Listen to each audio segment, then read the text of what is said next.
दिल्ली जंतर मंतर पर पहलवानों का धरना लगातार जारी है और सोनीपत से आज किसान ट्रेन के माध्यम से पहलवानों को समर्थन देने जंतर मंतर पर रवाना हो रहे हैं। अभिमन्यु जी, क्या कहना चाहोगे? जिस तरह से लगातार पहलवान है धरना प्रदर्शन कर रहे हैं और न्याय की मांग कर रहे हैं। देखिए, बड़े दुख की बात है, इस समय उन पहलवानों को अगले ओलंपिक खेलों की तैयारी में व्यस्त होना चाहिए था, लेकिन पिछले 13-14 दिनों से सरकार की गलत नीतियों के कारण वो मजबूर हैं जंतर मंतर पर धरना देने के लिए।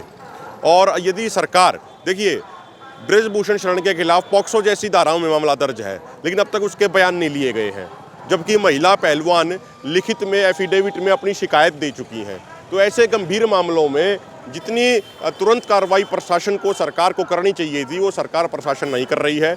आज पूरे भारत से, पूरे देश भर से संयुक्त किसान मोर्चा गैर राजनीतिक के आह्वान पे किसानों के जत्थे ट्रेन के माध्यम से, गाड़ियों के माध्यम से, बसों के माध्यम से दिल्ली में पहुंच रहे हैं और वहां से हम बड़ी संख्या में इकट्ठे होकर जंतर मंतर तक जाएंगे और पहलवानों को अपना समर्थन देंगे। और हम ये वादा करना चाहते हैं हमारे पहलवान भाइयों से, हमारी बहनों से जो बैठी हैं, चाहे हमें अपने कुर्बानी देनी पड़ जाए, हमारे शरीर में जब तक खून की आखिरी बूंद रहेगी, उस आखिरी बूंद तक हम तन मन धन से पहलवानों के साथ खड़े हैं। वो अपने आप को कभी भी कमज़ोर ना समझें, हर तरीके से उनका सहयोग किया जाएगा। कल जिस तरह के हालात हमने देखे कि टिहरी बॉर्डर की बात करें, वहाँ पर जब पंजाब से किसानों का जत्था वहाँ पहुँचा तो उनको रोकने की कोशिश की गई, महिलाओं ने बैरिकेड तोड़ा, उसके बाद जंतर मंतर के लिए रवाना।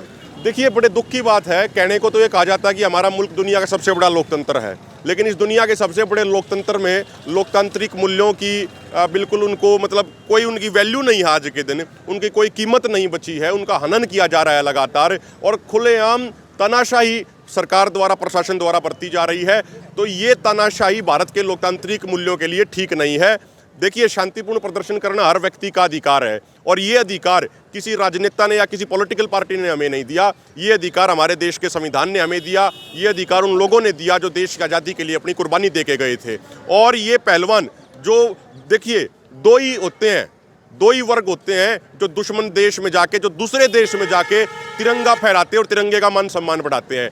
एक होता है फौजी जवान जो जब युद्ध के दौरान दूसरे देश पे कब्जा करता है और वहाँ पे जाके तिरंगा फहराता है, और दूसरा होता है खिलाड़ी जवान जो दूसरे देश में जाता है, वहाँ पे मेडल जीत के, वहाँ पे प्रतियोगिता जीत के पूरे देश का मान सम्मान बढ़ाता है और मेडल जीत के तिरंगे का भी मान सम्मान बढ़ाता है और वहाँ पे तिरंगा फहराता है। तो दो ही वर्ग हैं, जवान और खिलाड़ी, जो दूसरे देश में जाके तिरंगा फहराते हैं, दूसरे देश की धरती पर जाके तिरंगे का मान सम्मान बढ़ाते हैं।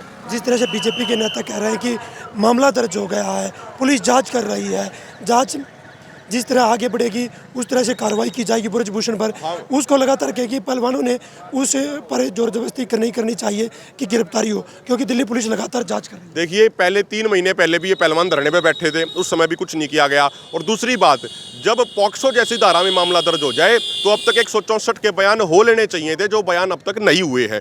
कितने भाई, अगर कोई साधारण आदमी होता जिसके ऊपर आरोप लगे हैं, तो क्या 10 दिनों तक दिल्ली पुलिस उससे पूछताछ नहीं करती? क्या अब तक उससे पूछताछ हो चुकी होती? मैं कहता हूं उस आम आदमी को तो पूछताछ करके उसको जेल में भी डाला जा चुका होता। तो ब्रजभूषण शरण में ऐसा क्या खास है? क्या ब्रजभूषण शरण कानून से ऊपर हो गया? क्या ब्रजभूषण शरण संविधान से ऊपर हो गया?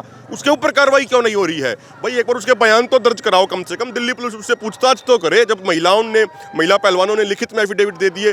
और मैं ये कहना चाहता हूँ कि ये कोई एक जाति का या कोई क्षेत्र विशेष का मामला नहीं है, ये पूरे देश की महिलाओं के मान सम्मान का मामला है। ये महिलाओं को न्याय दिलाने की लड़ाई है। ब्रजभूषण ने भी कल खापों से और किसान नेताओं से अपील की है कि मैं गलत हूँ तो जो चाहे वो दिल्ली जाकर कर लो आप लोग, उसको किस तरह? देखिए, ऐसा है कि शुरुआत में तो ब्रजभूषण शरण ये कह रहे थे कि भाई, मेरे लोगों में बहुत पीड़ा है और मेरे लोग जंतर मंतर पे कई गुना संख्या में आ जाएंगे। पहले तो वो धमकी दे रहे थे, पहले तो वो पहलवानों को डराने की कोशिश कर रहे थे।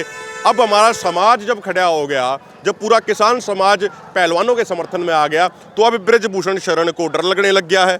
अब वो सिफारिश कर रहा है, वो शिकायत कर रहा है कि भाई मेरी बात भी सुनो। अगर ये बात वो पहले कहता और अपने पद से इस्तीफा दे के जाँच में पूरा सहयोग करता तो आज शायद ये नौबत नहीं आती।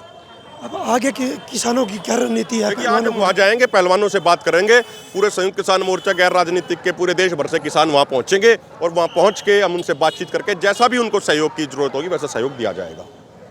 क्या कहना चाहोगे? जिस तरह से पहलवान अपील करते नजर आ रहे हैं कि ज़्यादा से ज़्यादा संख्या में देशवासी हमारे समर्थन में जंतर मंतर पर पहुँचे। हमारा तो ये कहना है कि पहलवानों ने कोई भी जैसे आज कूच करने की बात कह दे तो हम रात से ही वहीं रुक जाएंगे और लाखों किसान दिल्ली में पैर रखने की जगह नहीं बचेगी।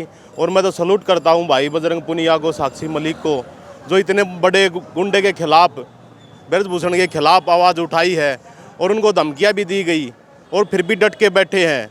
तो देश के लिए पहले भी लड़े थे और अब भी लड़ाई लड़ के ही वापस आएंगे। और हमारा किसान यूनियन का तन मन धन से समर्थन है। और जैसे लड़ाई सालों भर चले या 2 साल चले, हम वही ट्रैक्टर, वही राशन पानी लेके दिल्ली पे वहीं बैठ जाएंगे। और सरकार अब ब्रजभूषण कह रहा खापों की बात, पहले भी खापें उनके पास गई थी दिल्ली, जब हमारी खापों की बात उनने नहीं मानी। और खाप तो वो चीज़ है, नरेंद्र मोदी को तो पता है खापे क्या चीज़ है, वो तो इस बारे में बोल ही नहीं रहे। उन्हें पता है खापे अब आ गई तो अब जीतना तो निश्चित है, हार की तो कोई चीज़ ही नहीं। जो हार के वापस आए, और जितनी बार किसान दिल्ली गए जीत के ही आए, अब भी जीत के ही आएंगे।